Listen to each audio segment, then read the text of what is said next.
Okay, YouTubers, I want to show you an old Sears, I think it's a 1960 riding mower.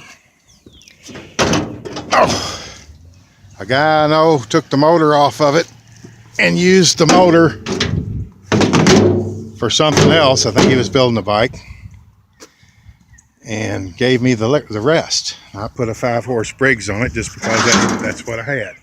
I put a Clinton on it one time, but the eyelets broke out of the piston where the wrist pin go. Perfect piston, perfect rings, and the eyelets broke out. Just made me mad enough to eat a whole fried chicken. Well, anyway, I rigged this 5-horse Briggs on it. Had to make all the this bracket going down to the frame, and that piece of threaded bolt going up through the old gas tank bracket. I believe that's what it was, to hold all my clutch linkage. Because of the 5-horse Briggs didn't have any accommodations for those bolts. But it's good enough. It did the trick for 20 years. I used this thing 20 years mowing around here. And my shaft on both sides, the splines wore completely out. I had to weld the collar to the shaft, drill through the spline on the gearboxes, salve them up real good with Never Sees, and put a grade 8 bolt in them. About once a year you got to redo them. But it's still working. Pathetically rigged, but still working. Along that same order of pathetic rigging, I'm like the cobbler with poor shoes or the barber with a bad haircut. I don't maintain my own stuff like I should. When the steering got to skipping teeth, even though it was greased, it got so worn it was wanting to skip. I took the bolts out, scooted this till it was dug in tight in the teeth, shimmed up what I could with flat washers, and stung it with the welder. And if it ever acts up again while I still feel like fooling with it, I'll grind them off and redo it. But I don't think I'll have to touch it. The wheels were so wallered, I put pieces of copper tubing inside. Took copper tubing, I think they were reducing bushings, or step couplings rather. Put them inside the wheels. On this wheel, I had to screw the bushing back to the wheel. The inside bushing of the wheel was so wallered and worn it broke loose from the wheel. So I put self-tapping screws as close as you could put them, and I know that's been, well, I've had this thing 20 years that I've been using it. It's probably been 18 years ago I did that, and it's still holding up, so I ain't ashamed of it. The tie rod bar got so worn, I replaced the original that had shoulder bolts that you ran down all the way tight, and they still stayed loose enough to float, but it got so bad I had to take make a new tie rod bar and use grade 8 bolts and jam nuts. Recoil rope's about to give out, but it ain't give out yet. Now for the real pitiful rigging. Ought to be ashamed of it, but I ain't.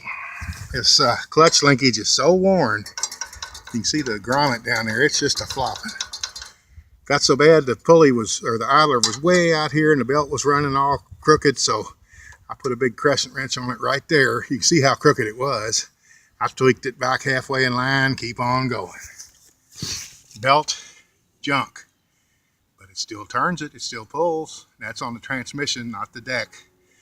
On the deck, I've got the wrong kind of belt. I've got an automotive belt with the shaved down sides all the way to the rubber so they won't slip. This is supposed to have a fractional horsepower belt intended to slip. But we ain't gonna tell it that. When it gets ready to be mowed, I loan it to a girl up the street. We thread the belt on and she mows till she's done, then we thread the belt back off. Gets her by.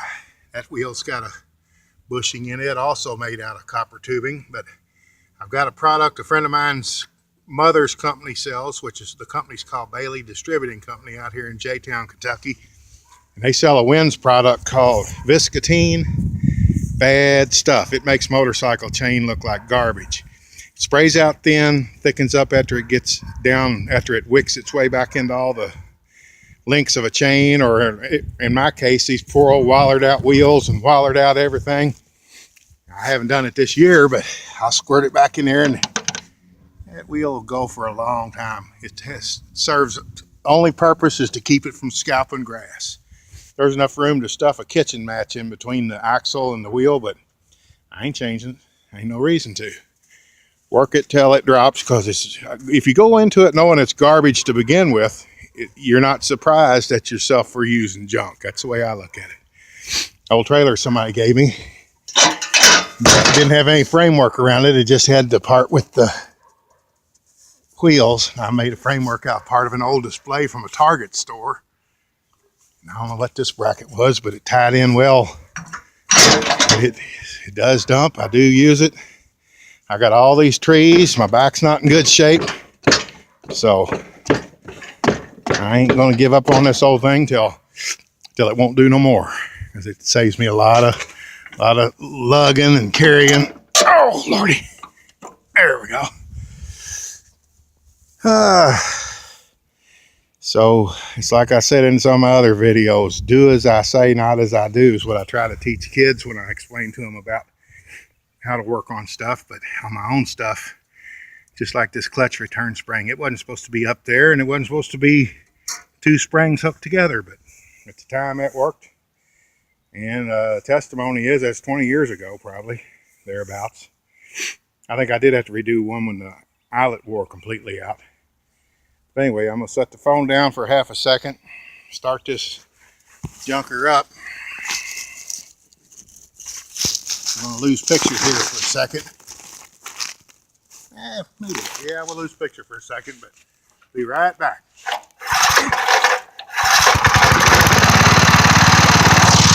There we are.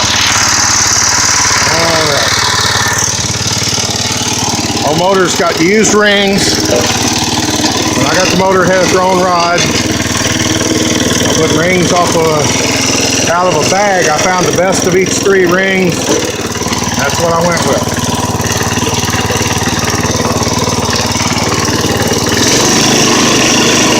If you shift fast, he doesn't have time to grind. A lot of people think they're babying them, shifting them slow and easy, and really, it's not helping them.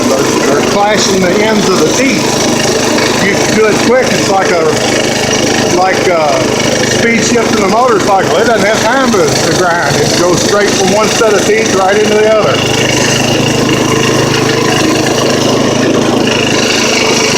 There again, it's not the right way to do it, but it makes sense to me since there's no real strain on it when you're just pulling a trailer full of sticks and stuff.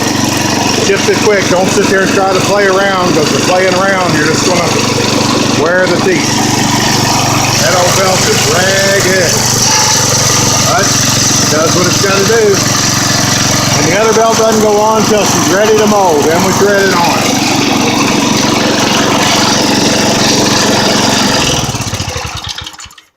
I kind of wish I had the old hood that belonged to it. I put that screw-in muffler on that motor and put a tin can with holes in the bottom of it so the fumes don't blow right back in my face. Because the time I'd ride it home from up the street, I'd have a headache from the fumes. But if you want to see any more of this ridiculous junk, plus I've got 22 motorized bicycles. I've got a shed full of them and a basement full of them. I build motorized bikes just for the fun of it. And I'm not talking about China kits either. I'm talking about Briggs & Strattons and Jacobsons and Iron Horses and oddball motors. I don't like new stuff real well. I'm stuck with it in a lot of instances, like string trimmers and so on, but if it's something to keep, I'd rather have old, preferably cast iron. But when you're using junk, you use what people give you. Well, thanks for watching. You can find this stuff on John Wade on YouTube. Check out them 22 bikes. If you like this, I know you'll get a kick out of the bikes. They're not as ragged. I'm having a ball. Bye-bye. Let's see.